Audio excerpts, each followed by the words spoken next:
Hello students, I am BL Chaudhary, team botany CLC Sikar. हाँ बेटा, तो सब अच्छे हो, मस्त हो।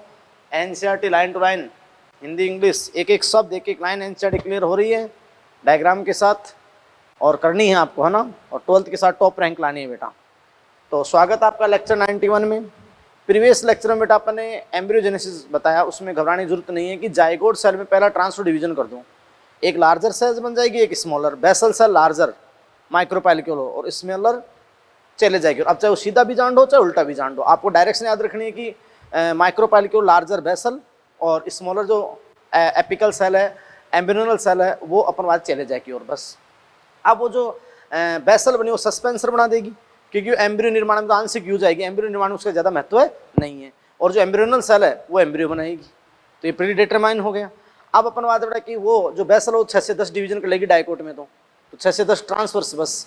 और फिर आपका एम्ब्रियोनल सेल पहला वर्टिकल, दूसरा वर्टिकल, फिर ट्रांसवर्स, फिर पेरिक्लिनल डिवीजन, तो आपका 16 कोशिका बन जाएगा, जिसमें अधिचरम के लिए सेल्स, प्रोटोड्रम और अंदर ग्राउंड मेरिस्टेम, और फिर वेस्कुलराइजेशन भी आएगा, क्योंकि कोटलेडोन बनेंगे तो कोटलेडोन परमानेंट टिश्यू है तो वहाँ से एब्जॉर्ब होगा फूड।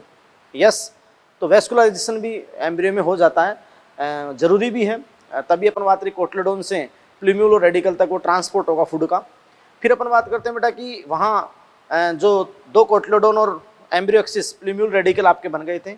और मोनोकोट में भी पहले 1-2 डिवीजन सेम है, उसके बाद आप जानते हो कि वहाँ सस्पेंसर एक सेल का ही होता है, होस्टियल। उसके बाद नीचे एम्ब्रियोनल सेल से आपकी कोटलेडोन सेल बनती है और एम्ब्रियो एक्सिस बनती है, फिर plumule initial, radical initial, side में पार्श्व धकेल देता है एक बीजपत्र स्कूटलम, और वही एम्ब्रियो एक्सिस, प्लूम्यूल और रेडिकल, प्लूम्यूल को ढकने वाला कोलेप्टाइल और रेडिकल को ढकने वाला कोलियोराइजा।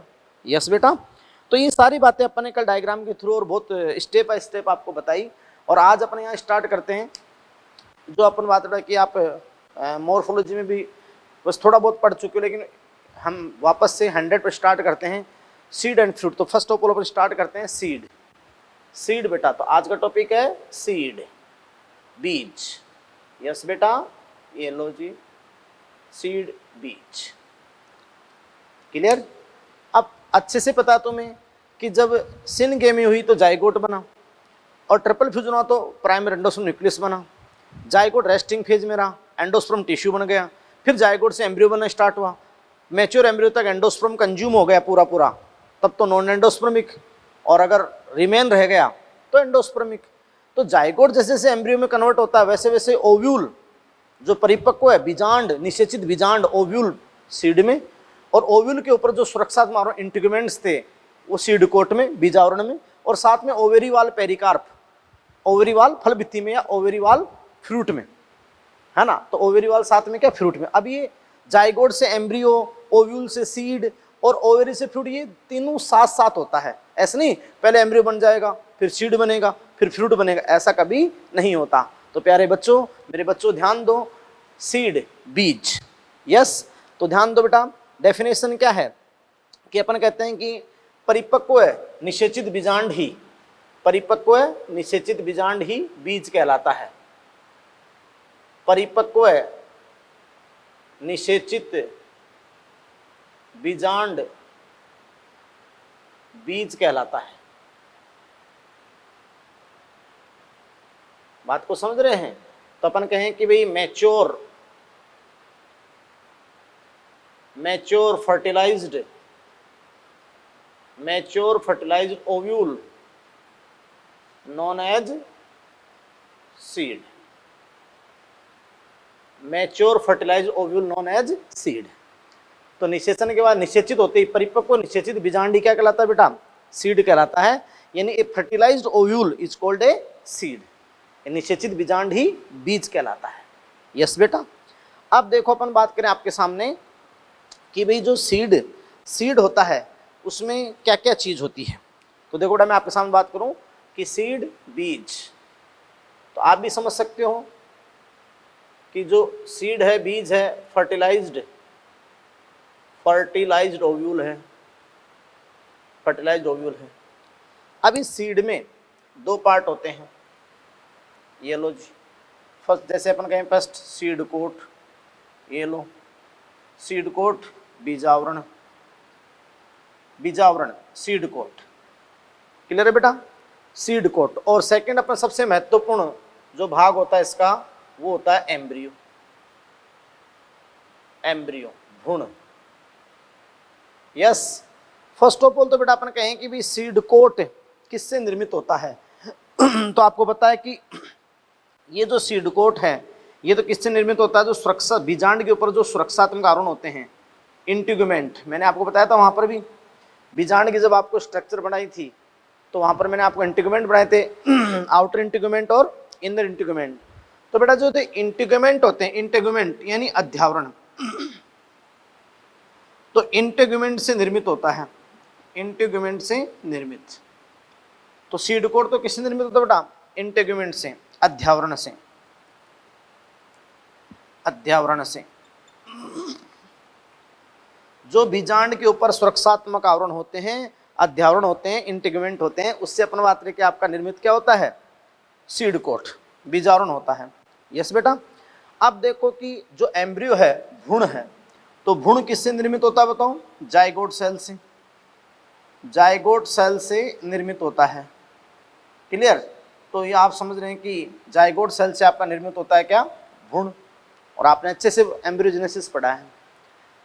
अब बेटा जी ध्यान दो कि जो इंटीग्यूमेंट होते हैं वो आप जानते हैं कि outer integument outer seed coat बनाता है, आउटर।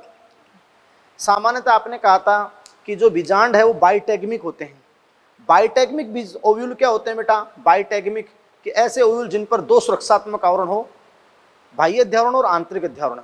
तो देखो कि यहाँ पर जो आउटर इंटीग्यूमेंट है, आउटर इंटीग्यूमेंट बाह्य अध्यावरण, ये आपका निर्मित करता है outer seed coat, outer seed coat निर्मित करता है टेस्टा, टेस्टा। यस, ये तो आउटर सीड कोट निर्मित करता है।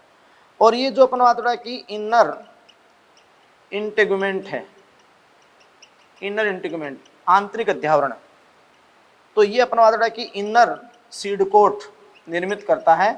और इनर सीड कोट आपका होता है टैगमैन, टैगमैन। तो दोस्तों में प्रारूपिक द्विबीजपत्री बीज देखो, जैसे आप चने का बीज देखो तो उसको आप भिगो, उसके ऊपर एक आवरण उतरता है पहले, वो तो आपका टेस्ट हो जाता है, फिर एक बिल्कुल झिल्ली में पतली पन्नी की तरह वो उतरता है, वो इनर इंटीग्यूमेंट होता है। तो उसके ऊपर दो इंटीग्यूमेंट होते हैं, आउटर इंटीग्यूमेंट, इनर यानी आउटर सीड कोट, जिसको आप क्या कहते हो, टेस्टा। बहुत अच्छा क्वेश्चन आया हुआ है। इनर सीड कोट, जिसको आप क्या कहते हो, टैगमैन। यस बेटा, टैगमैन। तो ये आप उसके अंदर देखते हो, है ना। और ये आप जानते हो कि ये किसके लिए है, ये एम्ब्रियो को प्रोटेक्शन देने के लिए है। इनका कार्य क्या है, एम्ब्रियो को प्रोटेक्शन देना इनका काम है, सही। और ये आप जानते हो कि जाइगोट, जाइगोट सेल में लगातार विभाजन से आपका क्या बनता है, एम्ब्रियो। क्या बनता है, एम्ब्रियो। यस बेटा। तो आप समझ रहे हैं कि भी जाइगोट में लगातार जब डिवीजन होते हैं तो क्या बन जाता है आपके सामने, एम्ब्रियो बन जाता है। क्लियर। और एम्ब्रियो को प्रोटेक्शन देने के लिए ही, ये सुरक्षा देने के लिए ये इंटीग्यूमेंट होते हैं। तो बेटा अपन कहें कि भी मतलब ये जो इंटीग्यूमेंट हैं, सॉरी ये जो सीड कोट हैं, तो सीड कोट एम्ब्रियो को, एम्ब्रियो यानी भ्रूण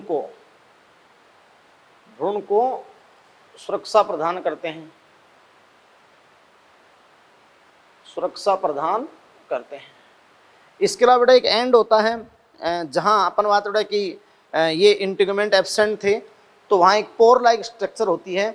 और वो अपन बात रहे कि जो पोर लाइक स्ट्रक्चर होती है वो आप जानते हो कि माइक्रोपाइल होती है।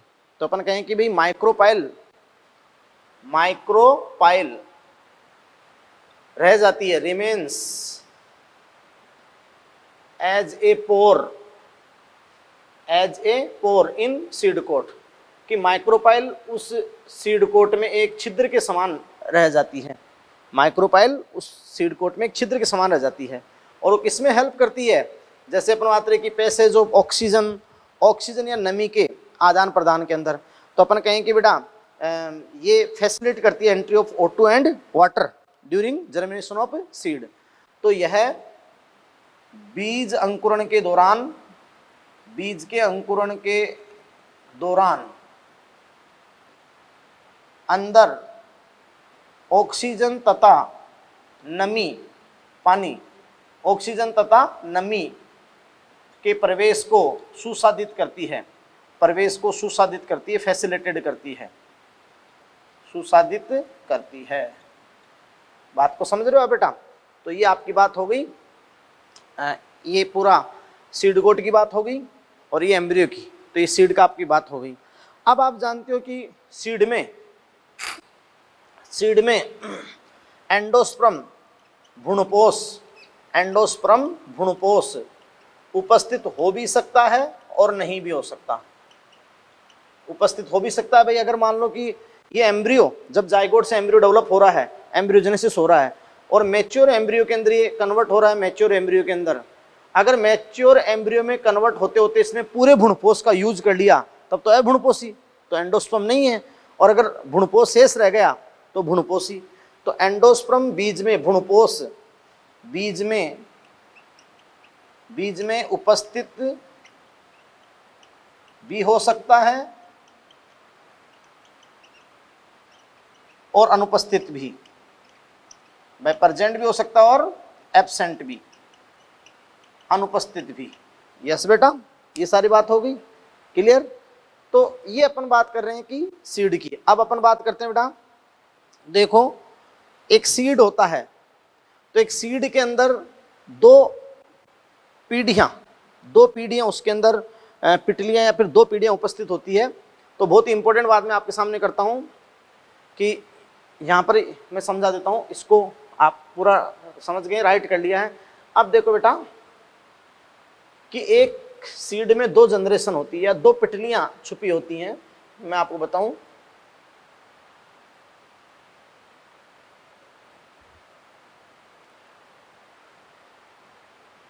अब आप दिमाग लगाना कि वो लाइन आपकी क्लियर होगी कि भाई एक सीड में आप जानते हो कि दो पीढ़ियां उपस्थित होती है।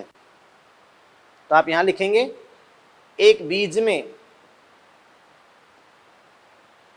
ये बहुत अच्छा क्वेश्चन है भाई, ये बहुत इंपॉर्टेंट क्वेश्चन है। एक बीज में दो पीढ़ियां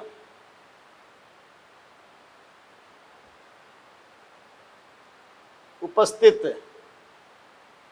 होती है, एक बीज में दो पीढ़ियां उपस्थित होती हैं, सही? और दो पीढ़ियां होती है तो कौन कौन सी होती है?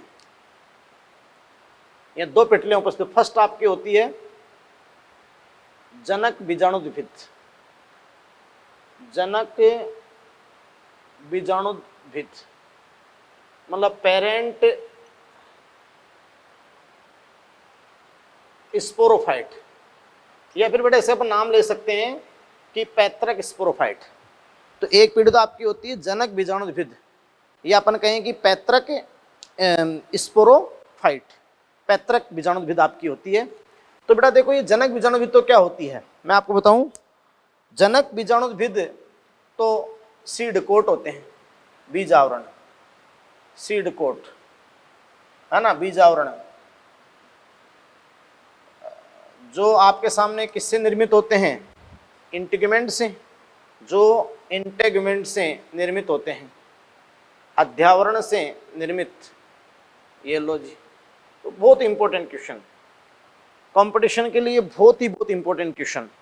यस बेटा, तो एक तो आपकी होती है सीड कोट बीजावरण, जो आप समझ सकते हो कि इंटीग्यूमेंट से निर्मित होती है। तो इसका मतलब ये तो पुरानी भी होगी ना, ये तो जनक बीजाणु भी दिया, अपन कहें कि पुरानी पीढ़ी, पुरानी यानी जो ओव्यूल था वो तो पेरेंट प्लांट का था ना, ओव्यूल, और ओव्यूल के अंदर नया बना है ना। आप एक बात कहते हैं कि बेटा कोई भी लाइफ साइकिल होता है तो स्पोर मदर सेल, जो बीजाणु मात्र कोशिकाएं हैं, वो बीजाणुद्भिद पीढ़ी की लास्ट कोशिका हैं, क्योंकि मियोसिस होते स्पोर, गेमेटोफाइट की पहली सेल बन जाएगी बीजाणु, युग्मोद्भिद की पहली कोशिका, फिर स्पोर, माइक्रोस्पोर, मेगास्पोर, फिर मेल गेमेटोफाइट, फीमेल गेमेटोफाइट, फिर जो गैमिट्स हैं वो गेमेटोफाइट की लास्ट है। फ्यूज होते ही जाइगोट आपकी निर्मित हो जाएगी नई बीजाणुद्भिद, यानी नई बीजाणुद्भिद की प्रथम कोशिका जाइगोट, सही? तो आप जानते हो कि वो पुरानी बीजाणुद्भिद इन पेरेंट, मतलब जो ओव्यूल था, ओव्यूल के ऊपर जो सीड कोड थे, वो तो पहले वाले प्लांट के यानी जो प्लांट था उसके ओव्यूल के अध्यावरण थे। तो उन अध्यावरणों ने निर्मित किया, तो ये क्या होगी, जनक बीजाणुद्भिद, पेरेंट स्पोरोफाइट हो गई। सही। अब जब दोहरा निषेचन हुआ तो अगुणित संरचनाओं का फ्यूजन हुआ, अगुणित का, और नव निर्मित बीजाणुद्भिद बनी आपकी, मतलब जाइगोट, और जाइगोट से क्या बना, एम्ब्रियो। तो उसको आप बोलोगे नई बीजाणुद्भिद, ये दूसरी नई बीजाणुद्भिद, ये लो जी, नई बीजाणुद्भिद, न्यू स्पोरोफाइट। और न्यू स्पोरोफाइट क्या है, नई बीजाणुद्भिद क्या है, जाइगोट से निर्मित एम्ब्रियो। क्यों भाई एम्ब्रियो, भ्रूण, क्योंकि भ्रूण में नया पौधा छिपा हुआ है, नवोद्भिद नया पौधा छिपा हुआ है। जैसे उस बीज को पौधे फर्त करके आप मृदा में डालोगे तो भ्रूण अक्ष, प्रांकुर से प्रो तना और मूलांकुर से मूल, और नया पौधा विकसित हो जाएगा। फिर वो भी कायिक वृद्धि करेगा, उस पर भी पुष्प आएंगे हैं, फिर उस पौधे पर भी पुष्प आएंगे। तो मादा जनांग, नर जनांग में आप जानते हो कि वही लघुजाणुधानी, गुरु बीजाणुधानी, वही मतलब लघुजाणु, गुरु बीजाणु, और वही आप समझ रहे हैं कि फिर वापस जाइगोट बनकर फिर एम्ब्रियो, तो नया सीड बनेगा। तो उस बीज में नया पौधा, नवोद्भिद पौधा छुपा हुआ है, नई जनरेशन छुपी हुई है, और उसमें पूरे पौधे को बनाने की क्षमता है। तो नई बीजाणुद्भिद पीढ़ी होगी न्यू स्पोरोफिटिक, और दोनों 2n2n है। तो देखो एंजियोस्पर्म, आवर्त बीजियों के सीड में तो 2 पीढ़ियां उपस्थित होती है, लेकिन जो अनावर्त बीजी होते हैं, जो जिम्नोस्पर्म होते हैं, उनके बीज में 3 पीढ़ियां, ये 2 तो होगी, लेकिन वहां उनके बीज में एंडोस्पर्म, जो आप जानते हो कि अगुणित है, और निषेचन से पहले जो एंडोस्पर्म है, तो वो मतलब पैतृक युग्मोद्भिद है। तो वहां बीजाणुद्भिद के अलावा युग्मोद्भिद भी रहता है, इसलिए वहां 3 पीढ़ियां, और यहाँ पर कितनी पीढ़ी, 2। सही। तो ये लाइन आपके 100% क्लियर हो गई है ना बेटा। अब आप ध्यान दें कि भाई ये यहाँ तक आपका क्लियर हो गया, क्लियर। अब अपन नेक्स्ट देखते हैं कि सीड, तो सीड के अंदर अपन बेटा नई बात अपन करते हैं कि भाई सीड की स्ट्रक्चर, सीड भोज्य पदार्थों के संचित होने के आधार पर कैसा हो सकता है।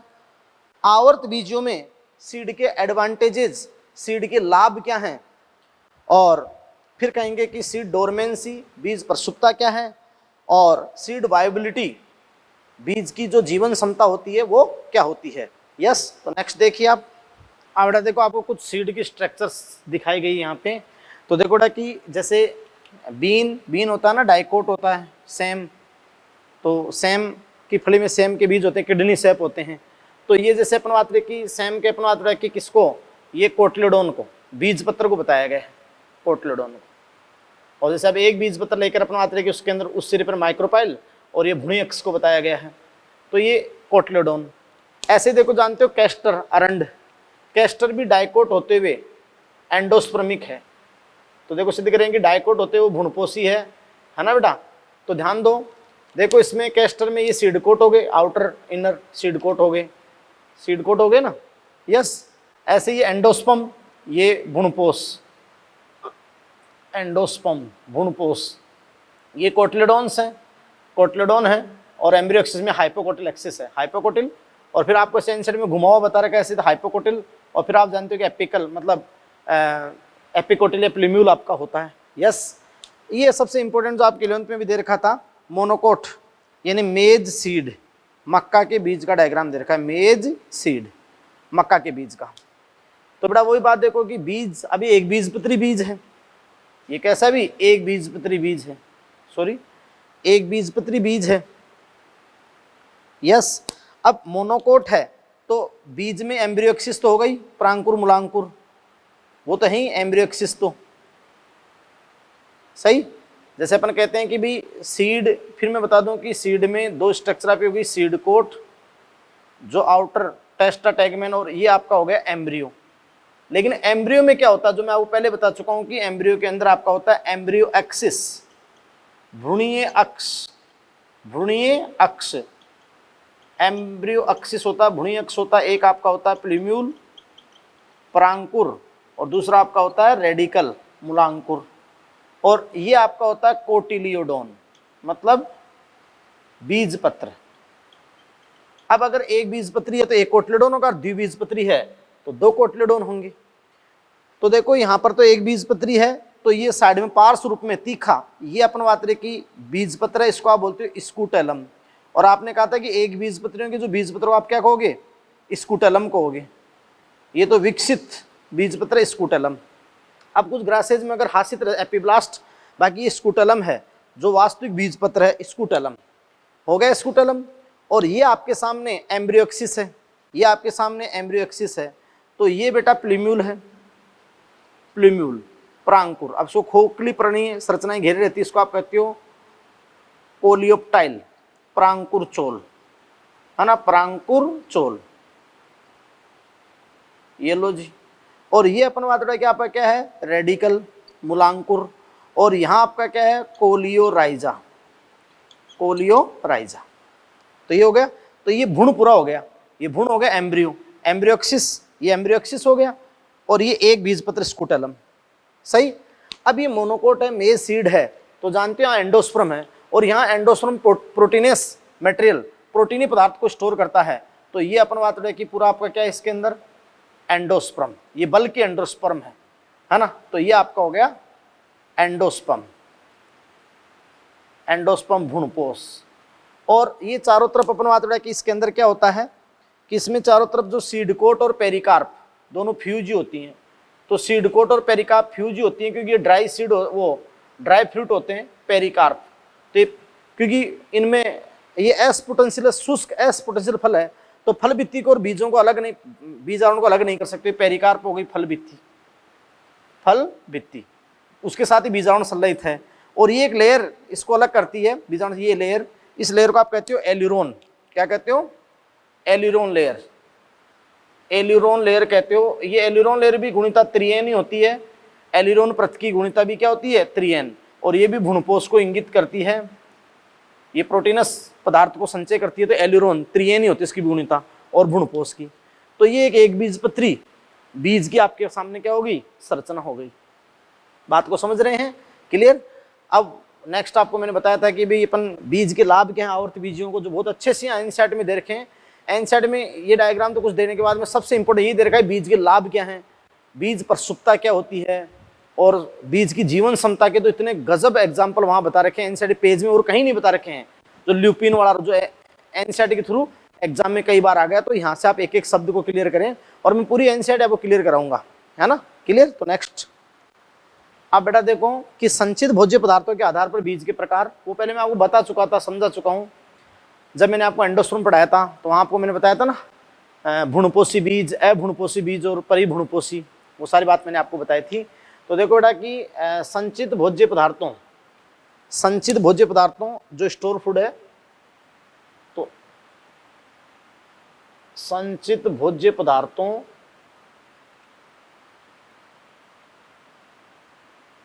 के आधार पर बीज के प्रकार। तो बेटा जी आप ध्यान दो कि संचित भोज्य पदार्थों के आधार पर बीज के प्रकार क्या होंगे। तो मैं आपको बताना चाहता हूं, सबसे पहले अपन कहें कि सीड, स्टोर फूड के बेसिस पे सीड, तो सबसे पहले अपन कहें कि मान लो नॉन एंडोस्पर्मिक, अभ्रूणपोषी, अभ्रूणपोषी या नॉन एल्बुमिनियस, गैर एल्बुमिनियस, यस। तो बेटा ये मैंने आपको बताया कि इसमें भ्रूणपोष पूरा उपभोग हो जाता है, परिपक्व भ्रूण बनते बनते पूरा भ्रूणपोष उपभोग हो जाता है, शेष नहीं रहता। तो नॉन एंडोस्पर्मिक हो गया, नॉन एल्बुमिनस। इनमें जो संचित भोजन वो कहाँ रहता है, कोटिलिडोन में रहता है, यस। तो मोस्ट ऑफ, इसका एग्जाम्पल अपने बताया था कि मोस्ट ऑफ डाइकोट, जो डाइकोट्स होते हैं, मोस्ट ऑफ, केवल एक एस्टर को छोड़कर, तो मोस्ट ऑफ डाइकोट, अधिकांश डाइकोट, चाहे वो अपना ग्राम, यानी चाहे अपन बात करें कि चना हो, चाहे मटर हो, चाहे सेम हो, है ना, चना मटर सेम या कोई भी दाल हो, समझ रहे हो, तो वो या मूंगफली हो, या मूंगफली हो, जो भी डाइकोट सीड्स हैं, मोस्ट ऑफ डाइकोट्स वो आपके नॉन एंडोस्पर्मिक हैं, नॉन एल्बुमिनस हैं मोस्ट ऑफ डाइकोट, है ना, ये सारा मैंने आपको बता दिया था। और आप जानते हैं कि एक एक्सेप्शन है कि एक ऑर्किड जो मोनोकोट होते हुए, ऑर्किड जो मोनोकोट होते हुए क्या है बेटा, नॉन एंडोस्पर्मिक है, वे भी नॉन एंडोस्पर्मिक है, अभ्रूणपोषी है। यस, फिर अपन इसमें सेकंड टाइप बता देते हैं एंडोस्पर्मिक। एंडोस्पर्मिक यानी भ्रूणपोषी, भाई बीज पत्र दे लेकिन बल्कि बहुत स्थूल एंडोस्पर्म होगा, भोजन संचय रखेगा, एंडोस्पर्मिक या एल्बुमिनियस। तो ये एंडोस्पर्मिक सीड हो गए, एंडोस्पर्मिक। अब यहाँ आपका एग्जाम्पल होगा मोस्ट ऑफ मोनोकोट। मोनोकोट सारे एक को छोड़कर, ऑर्किड को बस, तो मोस्ट ऑफ मोनोकोट। यस, एक बीजपत्री। जितने भी अनाज हैं यानी गेहूं, चावल, मक्का, बाजरा, जो भी जो है, मतलब बारले, मतलब अनाज जितने भी हैं, गेहूं, चावल, जौ, मक्का, बाजरा, नारियल, ये सारे अपन बात बड़ा, ये अपन बात बड़ा कि सारे के सारे क्या हैं, एंडोस्पर्मिक हैं। यस, फिर कह दोगे कि कुछ डाइकोट मेंबर भी, डाइकोट सदस्य भी, कुछ डाइकोट मेंबर भी बेटा एंडोस्पर्मिक हैं, एंडोस्पर्मिक हैं।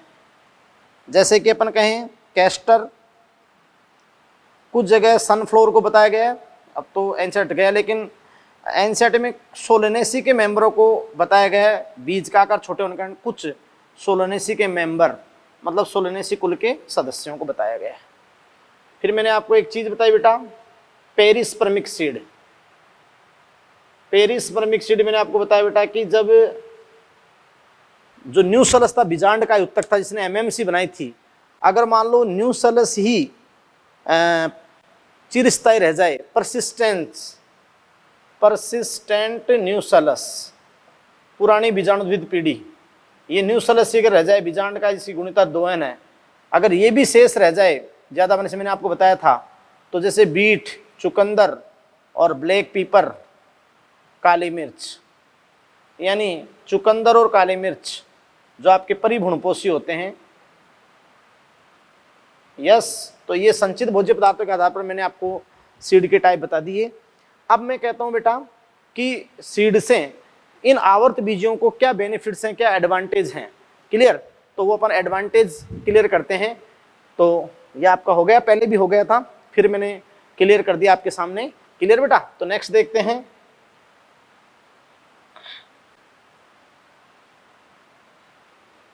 तो देखो बेटा, अपन नेक्स्ट देखते हैं कि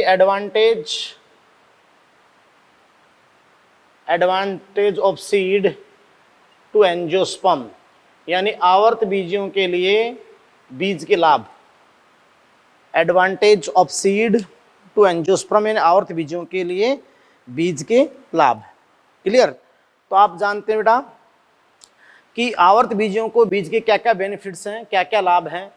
तो फर्स्ट ऑफ ऑल तो देखो, उनके अंदर आवर्त बीजी बीजों में इंटीग्यूमेंट अध्यावरण से निर्मित कठोर बीजावरण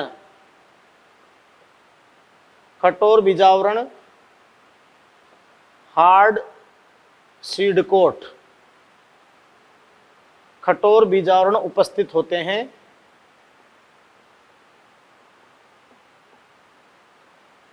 जो भ्रूण की, एम्ब्रियो की सुरक्षा करते हैं। एम्ब्रियो की क्या करते हैं बेटा? सुरक्षा। तो आवर्त बीजों में कठोर बीजावरण जो हार्ड सीड कोट होते हैं, प्रेजेंट होते हैं, वो अपन बात रही कि किसकी प्रोटेक्शन करते हैं, अपन बात रही किसकी? यंग एम्ब्रियो की, जो तरुण भ्रूण है, यंग एम्ब्रियो, तरुण भ्रूण की वो सुरक्षा करते हैं, फर्स्ट थिंग। दूसरी चीज है बेटा कि ये जो बीज हैं ये बेहतर रणनीति रखते हैं प्रकरणन की। तो आप जानते हो बेटा कि आवर्त बीजों में बीज प्रकीर्णन के लिए बीज प्रकीर्णन के लिए, सीड डिस्पर्सल प्रकीर्णन के लिए बेहतर रणनीति, मतलब कई सारी संरचनाएं पाई जाती, बेहतर रणनीति पाई जाती है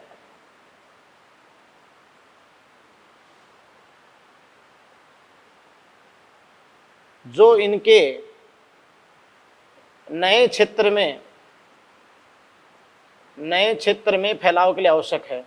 और हायर प्लांट में बेटा जी, हायर प्लांट में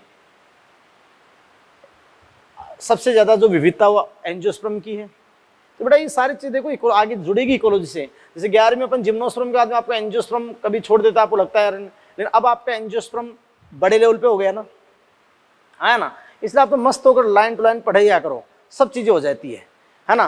तो आवर्त बीजियों में बीज प्रकीर्णन के लिए बेहतर रणनीति पाई जाती है, बेटर स्ट्रेटजीज होती है, एडेप्टिव स्ट्रेटजीज होती है आपकी बेटा, बेटर एडेप्टिव स्ट्रेटजीज होती है for dispersal of new habitat. Yes, तो अपन कहेंगे कि सीड हैव बेटर, बहुत बेटर एडेप्टिव, अनुकूलित adaptive strategies to dispersal in new habitat. हो गया बेटा सबसे इंपॉर्टेंट बात। फिर अपन कहते हैं नेक्स्ट बात यहाँ पर जो बहुत इंपॉर्टेंट है कि बेटा ये क्या जनरेट करते हैं, जनरेट न्यू जेनेटिक रिकॉम्बिनेशन, नए आनुवांशिक संयोग या आनुवांशिक पुनर्योजन, यानी जनरेट न्यू जेनेटिक रिकॉम्बिनेशन। क्यों बेटा? कि सीड किसका प्रोडक्ट है और बीजों में? सेक्सुअल रिप्रोडक्शन का प्रोडक्ट है, क्योंकि as it is a product of sexual reproduction, क्योंकि ये लैंगिक जनन के उत्पाद हैं, इसलिए ये वेरिएशंस को लेके आते हैं, या फिर अपन कहें कि जनरेट न्यू जेनेटिक रिकॉम्बिनेशन, क्योंकि लैंगिक जनन के अंदर विभिन्नताएं उत्पन्न होती है ना। यानी अपन कहें कि लैंगिक जनन के उत्पाद होने के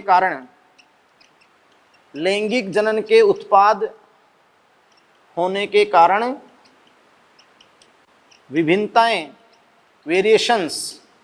विभिन्नताएं तथा नए आनुवांशिक संयोग प्राप्त होते हैं। बात को समझ रहे हो?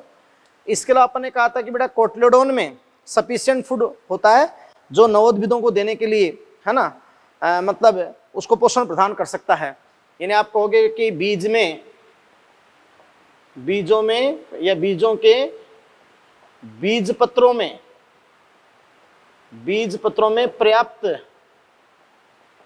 पर्याप्त संचित भोजन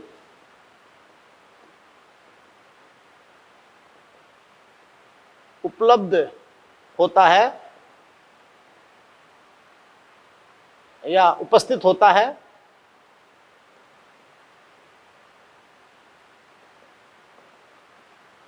जैसे बीज के अंकुरों का तो न्यू सीडलिंग यानी नवोद्भिद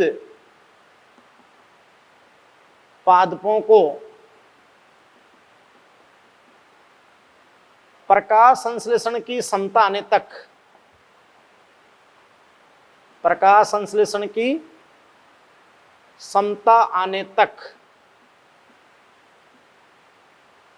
पर्याप्त भोजन मिलता है।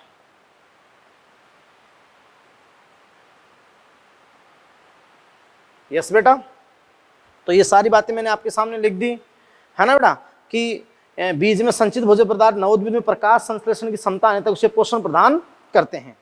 यस, और अपन कहें बेटा कि निषेचन हेतु जल पर निर्भरता को समाप्त करने में ये सहायक है। ये बीज आपको पता है टेरिडोफाइटा ब्रायोफाइटा के अंदर निषेचन में क्या आवश्यकता? जल। तो आप कहोगे कि निषेचन हेतु जल पर निर्भरता को ये समाप्त करने में सहायक हैं, समाप्त करने में सहायक हैं, क्योंकि आवर्त बीजियों को निषेचन के लिए जल की आवश्यकता नहीं होती है, इसलिए इनका वितरण पृथ्वी पर सर्वाधिक है। बात को समझ रहे हैं? तो ये आपके बेटा क्या हो गए, बेनिफिट्स या advantage of seed to angiosperm. अब अपन बात करते हैं बेटा सीड डोरमेंसी की। किसकी बात करोगे बताओ? सीड डोरमेंसी की। तो नेक्स्ट देखते हैं सीड डोरमेंसी।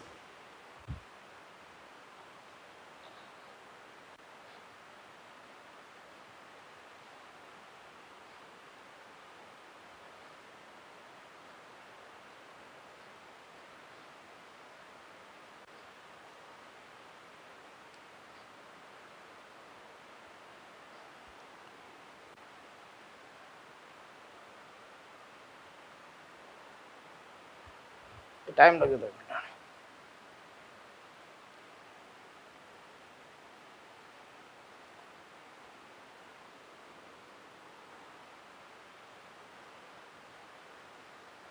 अब बेटा देखो कि क्या होती है सीड डोरमेंसी, बीज की प्रसुप्ता।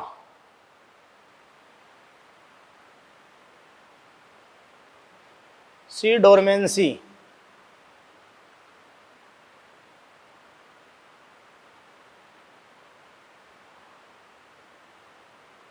तो बेटा आप क्या समझ सकते हैं सीड डोरमेंसी, बीज की प्रसुप्ता। तो देखो बेटा मैं आपको बताना चाहता हूं कि क्या होती है डोरमेंसी, है ना।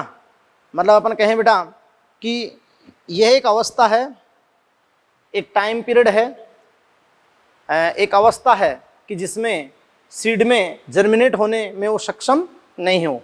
यस बेटा, है ना। क्यों आप समझ सकते हो कि इसको क्या कहोगे आप कि यह बीज में भ्रूण मतलब एम्ब्रियो, एम्ब्रियो की अक्रियाशील अवस्था है, अक्रियाशील अवस्था है ना, जहां से ताकि बीज अंकुरित होने में सक्षम नहीं हो। बात को समझे? तो एक स्टेट है इनएक्टिव, है ना बेटा। तो अपन कहें कि भी it is a state of inactivity of embryo, it is a stage, एक ऐसी अवस्था है ऑफ इनएक्टिविटी, अक्रियाशीलता, इनएक्टिविटी ऑफ एम्ब्रियो, है ना। एक ऐसी अवस्था है जो भ्रूण की अक्रियाशीलता को दर्शाती है। It is a stage of inactivity of embryo when the seed, जब seed, when the seed not able, समर्थ नहीं है, नॉट एबल टू जर्मिनेट, है ना बेटा। जब सीड अंकुरित होने में सक्षम नहीं है तो इसको आप क्या कहते हो? Seed dormancy. क्या कहते हो बेटा? Seed dormancy. और अपन कहें कि सीड डोरमेंसी कैसे आती है कि जो सीड का मॉइस्चर कंटेंट है, मतलब नमी की जो मात्रा वो घटकर 10 से 15% रह जाती है, यानी जल की मात्रा घटकर कितनी रह जाए, उसमें अपन कहें कि बीज के निर्मित होने के पश्चात उसमें जल की मात्रा घटकर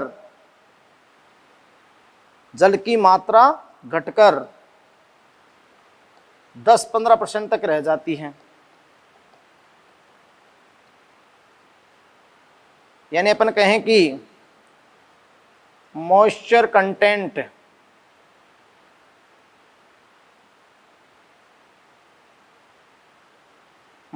कंटेंट डिक्रीज होकर 10 से 15% ही रह जाती है। यस, तो वो आप समझ रहे हो कि बीज किस में गया? प्रसुप्ता में। फिर आप जानते हैं कि वो प्रसुप्ता में गया और उससे मतलब भ्रूण की उपापचय क्रिया अत्यंत मंद पड़ जाती है ना, भ्रूण की, क्योंकि जल की मात्रा घट जाएगी ना बेटा, उपापचय मेटाबॉलिक एक्टिविटीज, उपापचय क्रियाएं अत्यधिक मंद पड़ जाती हैं, मंद पड़ जाती हैं और वह प्रसुप्ता में चला जाता है। अब बेटा वो पड़ा रहेगा और ये आना जरूरी भी था। और ए बी हार्मोन प्रसुप्ता को लेके आता है ताकि सरसों का बीज फली में सूख जाए, तब अपन बोरी में घर पे रख पाएंगे ना, और फिर उसको अपन वापस फेवरेबल कंडीशन देते हैं, नमी ऑक्सीजन अपन देते हैं, तो वापस से क्या हो जाएगा, अंकुरित, तो फिर वो एक्टिव हो जाएगा, उपापचय क्रियाएं वापस से तेज हो जाएंगी। बात को समझे?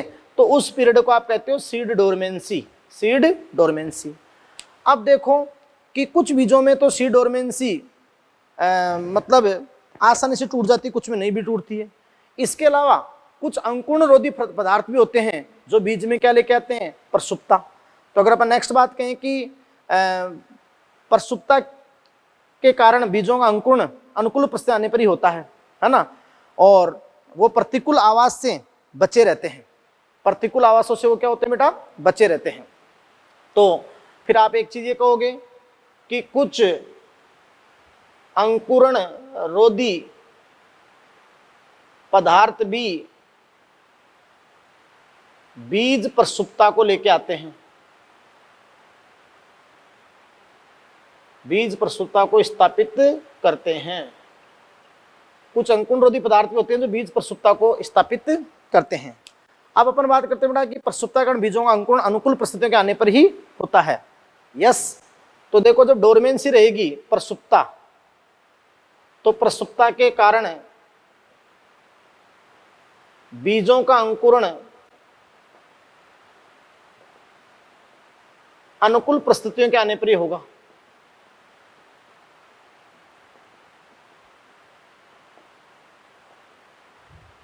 अनुकूल परिस्थितियों के आने पर ही होता है। तो ये सस्पेंड कंडीशन है, सस्पेंड निलंबन है, ये सस्पेंड कि वो अक्रिय पड़ा है, जब तक प्रतिकूल परिस्थितियां हैं और अनुकूल आएगी तो फिर वो क्या होगा, अंकुरित होगा। बात को समझे? तो अपन कहें कि प्रसुप्ता के कारण भी, अपन ऐसे कहें बेटा कि डोरमेंसी प्रसुप्ता के कारण भी बीज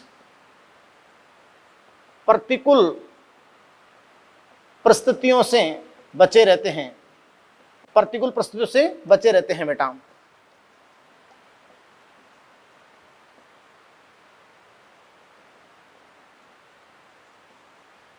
प्रसुप्ता के कारण भी बीज प्रतिकूल परिस्थितियों से बचे रहेंगे। बात को समझ रहे हो ना, समझ रहे हो? और सीधी सी बात है बेटा कि देखो पादपों प्रसुप्ता कई कारण होते हैं कि मोटे बीज चोल की उपस्थिति कारण भी होता है, ऑक्सीजन के लिए वो जल और ऑक्सीजन के लिए अपारगम्य हो जाते हैं, अंकुरणरोधी पदार्थ के कारण भी होता है, अपरिपक्व भ्रूण की उपस्थिति कारण भी। और अपन कहें कि भाई प्रसुप्ता के क्या कारण हैं, प्रसुप्ता के कारण, डोरमेंसी के कारण। तो जैसे अपन बात उठा कि thick hard seed coat, thick hard seed coat, मोटे सख्त बीजारोहण, थिक हार्ड सीड कोट की उपस्थिति के कारण, फिर बहुत सारी नमी नहीं मिलेगी तब तक वो अंकुरित नहीं होंगे, फटेंगे नहीं वो seed coat. Thick hard seed coat की उपस्थिति कारण जो जल व ऑक्सीजन के लिए अपारगम्य से होते हैं, है ना, फिर वो माइक्रोपाइल से जाते हैं ना। तो थिक हार्ड सीड कोट की उपस्थिति जो जल व ऑक्सीजन के लिए क्या होते हैं, अपारगम्य। कुछ अंकुरण रोधी पदार्थों के कारण, अंकुरण रोधी पदार्थों ने अपने पहले बता ही दिया। इसके अलावा अपन बात करें बेटा कि भाई कुछ बीजों में अंकुरणरोधी पदार्थ की उपस्थिति कारण हो गया अपरिपक्व भ्रूण की उपस्थिति कारण, है ना भाई, उस सीड में अभी तक भ्रूण परिपक्व भी नहीं हुआ, अपरिपक्व है भ्रूण की उपस्थिति के कारण, अपरिपक्व भ्रूण की उपस्थिति के कारण। तो ये प्रसुप्ता के कारण हैं और ये सारी बातें अपन बात रही कि वो फिर भ्रूण निष्क्रिय हो जाता है, तो उसकी निष्क्रियता की दशा को आप क्या कहते हो, डोरमेंसी। और जब तक आप बहुत अच्छी उसको अनुकूल परिस्थितियां उपलब्ध नहीं कराओगे तब तक उसको अंकुरण नहीं होगा। अब देखो बेटा कि कुछ बीजों के अंदर प्रसुप्ता फिर अपन को ब्रेक करना भी जरूरी है कि जब अपन अनुकूल परिस्थिति खेत में दें तो उनका अंकुरण होना भी जरूरी है। तो कुछ का अंकुरण मालूम नहीं हो पाता, प्रसुप्ता ब्रेक नहीं हो पाती, तो कुछ अपन विधियां भी यूज करते हैं प्रसुप्ता को तोड़ने के उपाय, मतलब ब्रेकिंग ऑफ डोरमेंसी, सी डोरमेंस को ब्रेक करने के उपाय। बात को समझे? तो उसको ब्रेक करने के भी कुछ उपाय हैं, तो वो अपन नेक्स्ट देखते हैं। आप देखें बेटा कि सी डोरमेंसी को तोड़ने के उपाय, तो ब्रेकिंग ऑफ सी डोरमेंसी। मान लो कई बीजों में प्रसुप्ता इतनी हावी हो जाती है कि सामान्यतः वो ब्रेक नहीं होती है, मतलब अंकुरित नहीं होते हैं वो, तो ब्रेकिंग ऑफ सी डोरमेंसी। तो कुछ विधियां भी दे रखी है प्रसुप्ता को दूर करने के उपाय,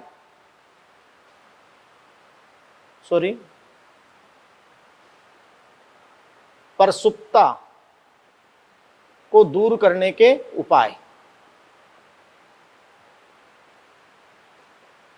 तो फर्स्ट आपकी विधि है वहां पर जो अपन कहते हैं बेटा यांत्रिक विधि है, जैसे स्केरिफिकेशन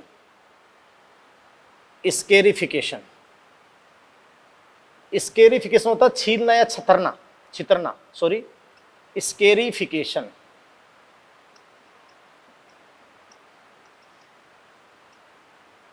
छितरना, छीलना, ये स्केरिफिकेशन होता है ना।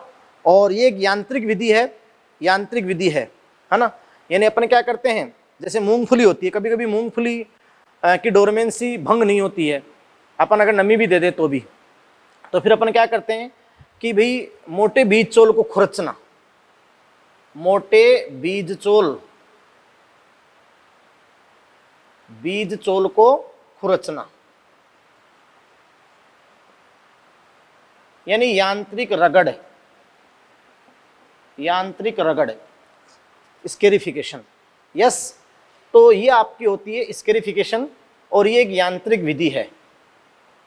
बहुत अच्छा क्वेश्चन आता था पहले सीबीएसई 2009 में, कई बार क्वेश्चन आया हुआ है।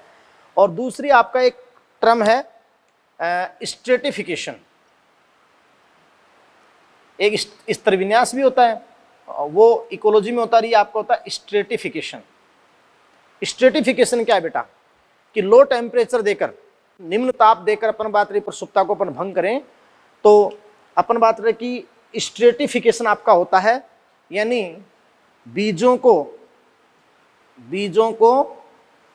न्यून ताप से उपचारित करना,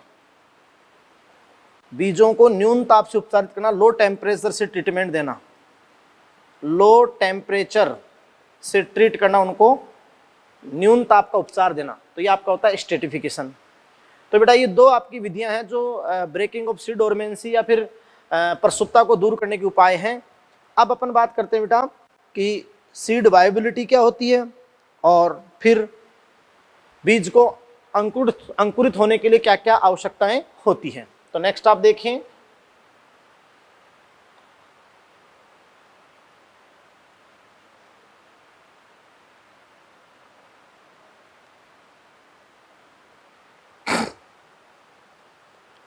सीड वायबिलिटी।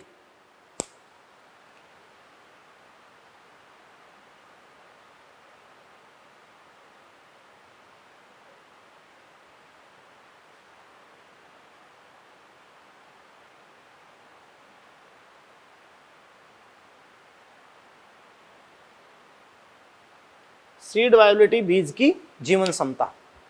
तो क्या है बेटा सीड वायबिलिटी, मैं आपको बताऊं कि देखो, मैं आपको बताऊं बेटा कि जो सीड की वायबिलिटी है, बीज की जीवन क्षमता, तो देखो बेटा कि the period for which seed retain the power of germination, यानी एक ऐसी अवधि जब तक उस बीज में एक अंकुरित होने की क्षमता, कैपेसिटी पाई जाए। यस, तो अपन बात बेटा कि वो आपकी होती है सीड वायबिलिटी। तो अपन कहें द पीरियड यानी अवधि, द पीरियड फॉर सीड, अपन कहें बेटा the period for which the seed retain capacity to germinate known as seed viability, है ना बेटा। यानी वो अवधि जब तक बीज अपने अंदर पावर ऑफ जर्मिनेशन रखे या कैपेसिटी ऑफ जर्मिनेशन, या अपन कहें कि उसमें जर्मिनेट होने की शक्ति हो, power of germination, power of germination हो, उसमें अंकुरित होने की क्षमता हो, तो वो आपकी कहलाती है सीड वायबिलिटी, बीज की जीवन क्षमता। यस बेटा। अब अपन ये कहें कि जो बीज की जीवन क्षमता है, ये अपन बात रहा कि जैसे अपन कहें कि कुछ ऐसे उदाहरण हैं कि कुछ बीज कुछ महीनों में ही अंकुरित होने की क्षमता खो देते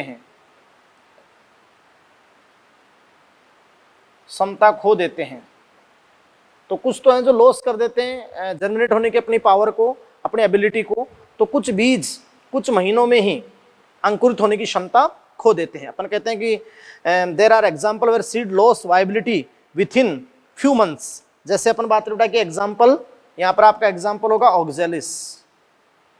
ऑक्जेलिस, जो कुछ महीनों में ही अंकुरित होने की क्षमता खो देते हैं। वैसे अगर अपन बात करें तो एवरेज सीड की जो वायबिलिटी होती है वो अधिकांश पादपों के लिए 5 से 7 साल की होती है। सामान्यतः अधिकांश, अपन कहें बेटा सामान्यतः अधिकांश पादपों के लिए, सामान्यतः अधिकांश पादपों के लिए बीज की जीवन क्षमता 5 से 7 ईयर की होती है, 5-7 वर्षों की होती है ना। यानी वो पावर ऑफ जर्मिनेशन रखते हैं 5-7 साल तक। क्लियर, ये बात आपकी हो गई। फिर अपन बात करते हैं बेटा, लेकिन कुछ ऐसे भी अपन कहें कि लार्ज ऑफ नंबर यानी अधिकांश बीज सेवरल ईयर 5-7 साल के लिए अपनी जीवन क्षमता रखते हैं, लेकिन कुछ ऐसे भी हैं जो 100 ऑफ ईयर्स के लिए भी अपन बात करें कि जीवित रह सकते हैं, है ना। लेकिन अपन कहें कि कुछ बीज हजारों वर्षों की, कुछ बीज, ये बहुत इंपॉर्टेंट है, कुछ बीज 100 से 1000 हजारों वर्षों की सीड वायबिलिटी यानी जीवन क्षमता भी, सीड वायबिलिटी भी प्रदर्शित करते हैं। और बेटा देखो, ये आपके अच्छे से मतलब एनसीईआरटी के अंदर ये सबसे ज्यादा नीट में आने वाली संभावना है क्वेश्चन की। तो कुछ बीज हजारों वर्षों की सीड वायबिलिटी को भी प्रदर्शित करते हैं। जैसे अपन आपको एग्जांपल दें कि बेटा the oldest is that of Lupinus arcticus. Yes, तो अपन कहें कि आर्कटिक टुंड्रा, आर्कटिक जो नॉर्थ पोल है, आर्कटिक टुंड्रा से प्राप्त ल्यूपिन, है ना बेटा, ल्यूपिन, आर्कटिक टुंड्रा से प्राप्त ल्यूपिन, तो वहां बर्फ ही बर्फ जमा है, बर्फ हजारों मीटर गहरा, यानी बर्फ के अंदर ये बीज सुरक्षित मिले, तो आर्कटिक टुंड्रा से प्राप्त ल्यूपिन यानी ल्यूपिनस आर्कटिकस, ये अपन बात ल्यूपिनस आर्कटिकस, ये जो आर्कटिक टुंड्रा से प्राप्त की गई थी, ल्यूपिनस आर्कटिकस जो आर्कटिक टुंड्रा से प्राप्त की गई थी, हजारों वर्षों की सीड वायबिलिटी ये शो करता है। यानी मैं आपको बता दूं कि 10,000 वर्ष ये बीज 10,000 वर्षों की, बीज 10,000 वर्षों की प्रसुप्ता के बाद भी अंकुरित होने की शक्ति रखते हैं। देखो एक आधी स्पीसीज है जो कुछ महीनों की, जैसे ऑक्जेलिस, बाकी अधिकांश most of plant, most of angiosperm में बीज की जीवन क्षमता कुछ सेवरल ईयर्स की होती है, 5 से 7 ईयर्स की, लेकिन कुछ बीज हजारों वर्षों की सीड वायबिलिटी भी प्रदर्शित करते हैं। जैसे आर्कटिक टुंड्रा से प्राप्त ल्यूपिन, जो ल्यूपिनस आर्कटिकस, जो फाबेसी फैमिली जो लेगुमिनस का उपकुल है, फाबेसी कुल, दाल कुल, दलहन, फाबेसी फैमिली का सदस्य है यस ल्यूपिनस आर्कटिकस।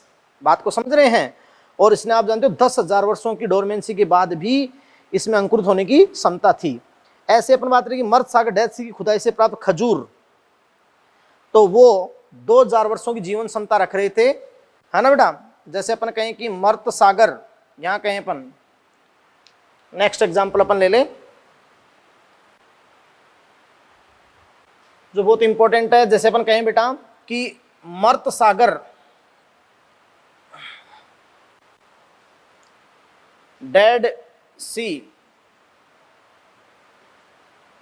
मर्द सागर से खुदाई से प्राप्त फोनिक्स डैक्टिलीफेरा, जो खजूर डेट पाम की एक जाति थी, खजूर की एक जाति, 2,000 वर्षों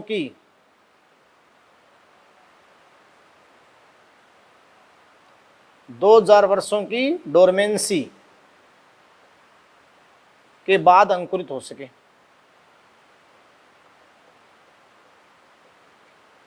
यस बेटा, तो ये सब आपका होता है सीड वायबिलिटी।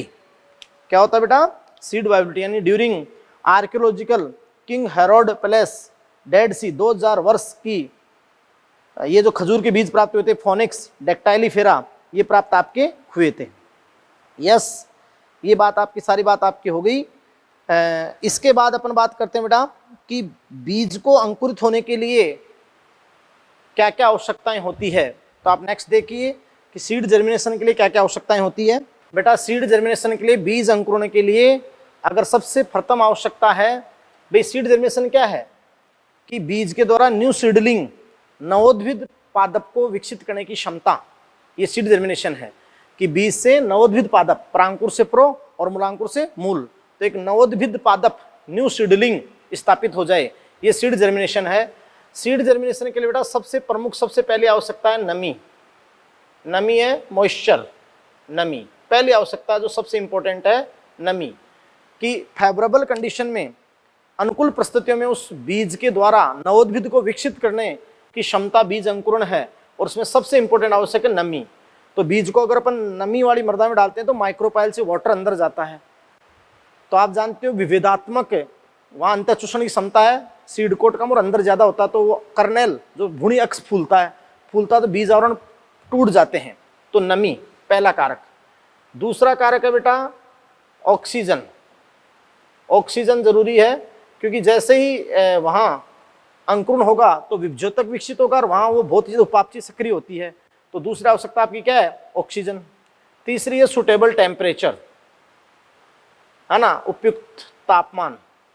तो उपयुक्त तापमान ये भी जरूरी है। ये तीन तो मेन है। एक बार क्वेश्चन आया था कि निम्न में से बीज अंकुरण कौन सा उतना आवश्यक नहीं होगा, तो इन तीनों के रेफरेंस में नमी फर्स्ट प्रायोरिटी, ऑक्सीजन, टेम्परेचर, तो फिर है प्रकाश। तो अगर क्वेश्चन आ जाए कि भी कौन सा कम आवश्यक होगा, नहीं आवश्यक होगा, तो आंसर आपका होगा लाइट, कि लाइट उठना अंकुरण में आवश्यक नहीं होता है। लाइट उठना अंकुरण में आवश्यक नहीं होता है। अंकुरण में सबसे ज़्यादा सीड जर्मिनेशन में ये 3 फैक्टर सबसे आवश्यक आपके होते हैं। क्लियर बेटा? अब देखो मैं आपको बता दूं कि जनरली तो नंबर ऑफ सीड और फ्रूट आप जानते हो इक्वल होते हैं, लेकिन अपन कहें कि जैसे एक ओवरी में जितने ओव्यूल हैं उतने सीड बनेंगे, लेकिन कुछ पादपों में अत्यधिक संख्या में बीज पाए जाते हैं। कुछ पादपों में अत्यधिक संख्या में बीज पाए जाते हैं। जैसे मैं आपको बताऊं, ऑर्किड है सबसे ज्यादा संख्या में, और स्मॉलेस्ट सबसे छोटा इसका सीड होता है। तो ऑर्किड है, मैं आपको कहूं जैसे मतलब ऑरेंज बैंक की है या स्ट्राइगा है, तो ये सारे अपन बात बता कि वो हैं। मैं आपको बता दूं तो ऑरेंज बैंक की या स्ट्राइगा, कुछ ये पैरासाइट भी इनमें से है ना, इनमें अत्यधिक संख्या में सीड पाए जाते हैं। यस बेटा, तो इसी के साथ सीड से रिलेटेड सारी बातें हो गई। नेक्स्ट अपन स्टार्ट करेंगे फ्रूट, फल। तो अपन कहेंगे फ्रूट में कि फर्टिलाइज्ड ओवेरी, निषेचित अंडाशय क्या है? फल है। निषेचित परिपक्व अंडाशय क्या है बेटा? फल। और आप फल तो बहुत 11th में बड़े लेवल पे पढ़ चुके हो, लेकिन फिर भी दोबारा अपन तो पढ़ाएंगे। तो बेटा देखो, कल नेक्स्ट लेक्चर में फ्रूट है, और इस सेकंड चैप्टर का केवल फ्रूट बचा है, और एपोमिक्सिस। तो ये दोनों आप अच्छे से रीडिंग करके आए। एपोमिक्सिस मतलब लगेगा सेक्सुअल की तरह, लेकिन एसेक्सुअल है। तो फ्रूट और एपोमिक्सिस ये आपको नेक्स्ट लेक्चर में पढ़ाएंगे। और फिर आगे अपन जो रिप्रोडक्शन ऑर्गेनिज्म फर्स्ट चैप्टर की और कुछ बातें हैं एक्स्ट्रा, कायिक प्रवर्धन यदि, तो वो बड़े लेवल पे ले लेंगे अपन। तो सेकंड चैप्टर इसके साथ पूरा हो जाएगा, फ्रूट और एपोमिक्सिस। तो ये कल मतलब नेक्स्ट लेक्चर में ये अपन करेंगे। तो thank you very much. Yes.